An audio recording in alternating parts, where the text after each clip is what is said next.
one of your most recent acquisitions that you think was really worth the money, and why did you decide to get this? My speakers, my Genelecs. It was just time to, you know, I'm doing some mixes for some good clients, and I had some KRK V8s, which were really great speakers for me over the last 7 years. So these are brand new. These are only a few months old.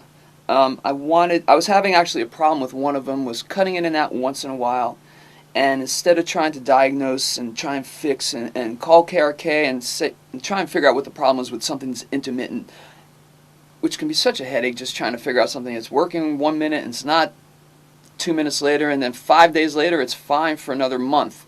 It was just time to upgrade and get new speakers.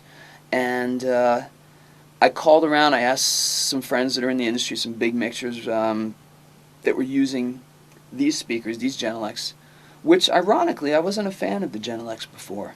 I thought they were too colored, a little too pretty sounding for mixed speakers. I think they weren't truthful.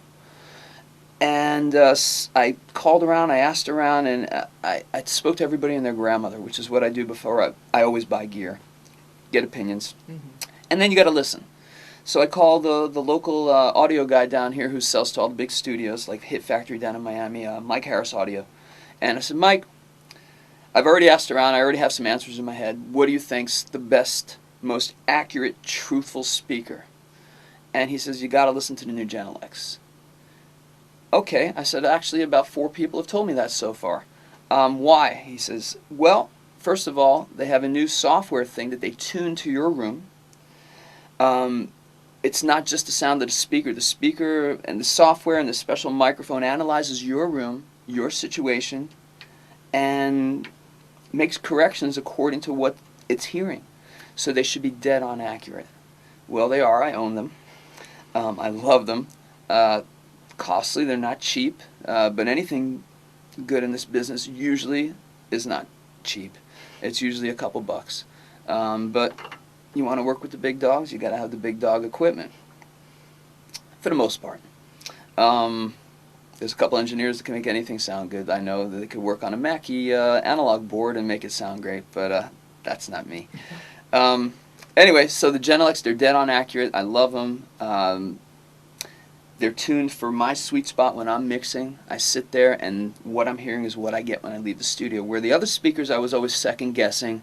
I would listen to the NS10s, I would listen to my JBLs, stand in different places in the room trying to make sure what's going on, which I still do because it's habit. And it's still good practice to make sure what you're hearing is true.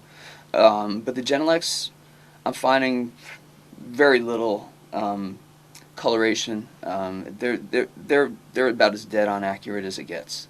Take a picture of these Sonys, the speakers. These are the best speakers ever made. They sound like hell, but if I can make the mix sound good on those, then I know I'm good. The reality is a lot of people listen on their computers, so I want to hear what they're going to hear when I'm finished. I think I have the mix where it needs to be. That's my very last final check. Is the crappy speakers. Yeah. You can't get crappier than those little guys. $5,000 Genelecs to a $30 Sonys.